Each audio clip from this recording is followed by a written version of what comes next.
Hi everyone, I want to quickly record this video to explain the Ofgem report that I'm doing and the broken energy system that we have in the UK, and to properly explain to you how bad it is, because I don't think most people realise the extent to how damaged our energy system is. So I'm going to explain the problems, and then I will talk to you about the report I'm producing and how you can support if you're on board with it. Please do share this video around. I think it's important to educate people. As I said, most people will see a problem here or there when it's reported by the media, but you won't have an overarching view. And that's what this video and my report are trying to show. So let's start. First of all, the United Kingdom's energy system is one of a kind. It is unique in the fact that I believe, prove me wrong if you can, it is the only economic system in the world where companies want higher costs. Our energy suppliers benefit from higher costs, and that's the way Ofgem have set it up. So 90% of us are on the price cap. The price cap has an element in it called EBIT, which means earnings before interest and tax, which is profit. So they have that element worked into the calculation, and the way they calculate it is they have a fixed sum, and then they add a percentage of all of the other costs together and set that as a profit element. So energy suppliers in the UK, especially, the big six that can weather short-term costs, benefit from high costs because they get higher profits. The short-term costs are borne by the energy supplier. That's why during the crisis 30 suppliers collapsed, because they couldn't bear the short-term costs. But if you can push past those, and all of the big suppliers that are left now can, then having higher costs will result in higher profits because you'll bear the cost, you'll report it to Ofgem as the energy supplier. Ofgem will go, oh, that's how expensive things are. We'll push that onto the customer and we'll give you your 1.1% profit on top of that, plus your fixed amount of profit on top of that. So they are actually incentivized to have higher costs. That is why during the crisis, we saw British Gas have 10 times record profit levels. In a single year, they got as much profit, more profit than they did in the decade before. That is a broken system, and I don't believe any other company in the world has that. In most companies, most organizations, lower costs are beneficial. You can therefore reduce your prices and get more customers whilst maintaining a profit margin. You want your competitors to have higher costs, and if you're more efficient, you can have lower costs than your competitors, offer a lower price, and still have higher profits than them. That's the way businesses work. Usually, businesses and consumers want lower costs, but Ofgem have pitted the energy suppliers against consumers and created a system where suppliers want higher costs, and that all gets passed on to us. That's broken, that's damaged, that's bad. That is one of many issues. Next problem with Ofgem, they don't have any control of the energy market. Last year, British Gas was seen force-fitting prepayment meters illegally into the homes of vulnerable customers. And Ofgem's response to that was to put in a voluntary ban, which all suppliers obviously volunteered for. They then worked out how much extra debt suppliers worked up over the year because of that ban, and they're making us pay for it. That's something that's on your energy bill now. I did a video on the consultation a few months ago. They decided that all of that extra cost needs to be covered, and we'd cover it. And there's not been any fines to the energy suppliers that I'm aware of. They did have to compensate the customers that were, had the prepayment meters force-fitted illegally. But as far as I'm aware, that's about it. And that's still ongoing. They haven't finished paying for that yet. We have paid far more for banning them from breaking the law than they've paid for breaking the law. That is just, it's mind-boggling. I don't understand. Ofgem have other issues that are similar. So if you look at their customer services report last year, 50% of phone calls didn't go answered. They went unanswered. The energy supplier was just so busy and had no customer service agents that 50% of the calls went unanswered. And I think some fines were handed out. Ofgem haven't got any real regulatory powers. And if they do, they don't use them. So I'm not fully aware of Ofgem's powers. I would like it if they had the power to ban an energy supplier from taking on new customers until they fix their problems. I think that's reasonable. If you can't service the customers you've got, you're not allowed any more. You must stop acquisition of customers today until you fix these problems. But I've never seen Ofgem do that. I think they should be allowed to revoke supplier licenses. If they give them, they can take them away. And if a supplier is so bad at looking after their customers, surely the supply license should be revoked. Never in the history of Ofgem has that been done. All they'll ever do is possibly maybe issue a fine, and usually they'll just have a conversation with them. Going back to the prepayment meter issue and their lack of control over the market, we also have a regulator that doesn't really have its own rules that it follows. It is instead led by the media, which is why I'm trying to make a big to-do about all of this. And the prepayment meter scandal, after that came out in the news, I obviously approached Ofgem and during one of our meetings asked why they weren't aware of it beforehand, what they were doing to ensure that they find these problems before it's highlighted for them by a journalist. And the response I got from a director there, who we'll talk about in a minute, was that they were aware. They knew those problems were going on and they were in conversations with suppliers about those problems. My follow-up question after the meeting, which never got replied, was that if they were aware of the problem, and if the answer to that problem was to put a ban in place, why didn't they do that ban until after the media reported on it? Why were they just having conversations and continuing to let that energy supplier illegally force fit prepayment meters into the homes of vulnerable people? It's because there was no pressure on them from anyone else. So they were just trying to hide it and sweep it under the rug.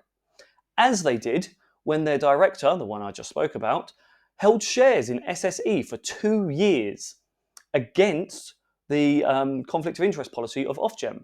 Their policy says from 9 months after you start employment with Ofgem, as a director, you can't have a conflict of interest.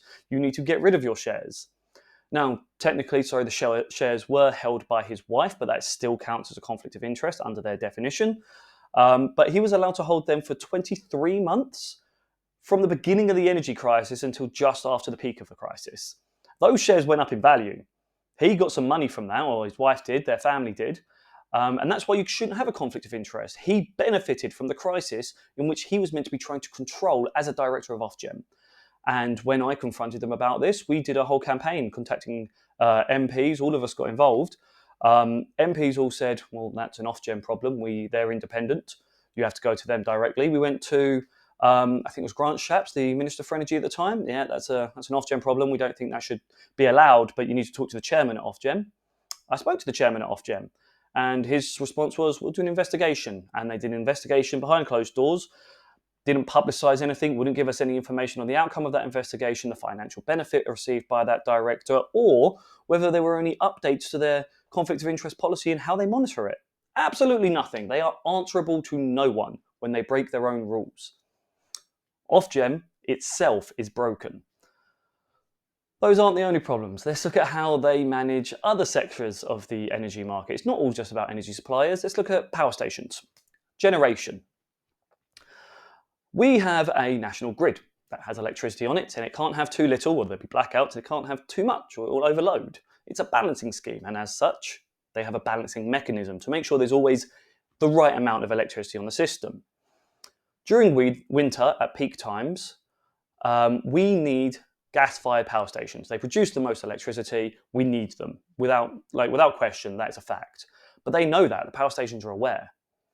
And a power station has a regulatory procedure.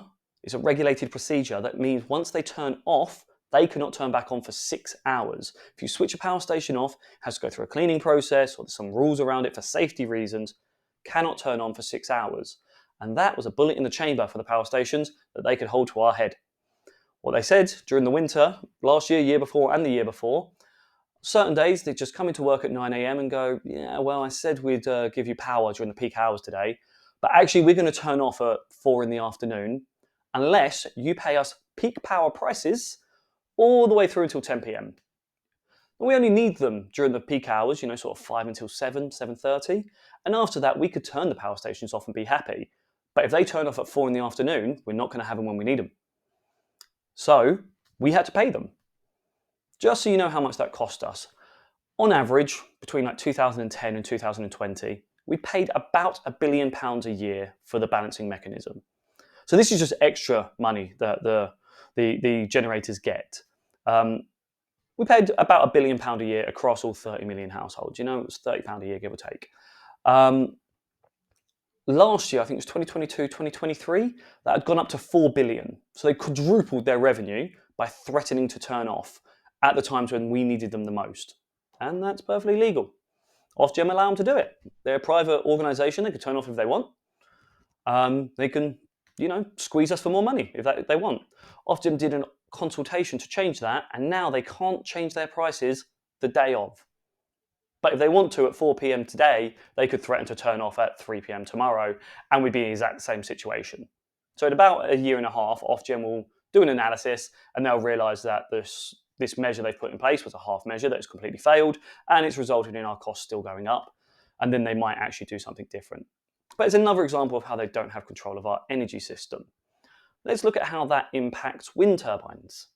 If you've got a power station on until 10 p.m. at night, providing electricity to the grid, as I said, it can't have too much power, and at this time of night, people aren't using the electricity, it's not coming off of the grid. So you need to find a way to limit how much electricity is on the grid. You can turn off the wind turbines.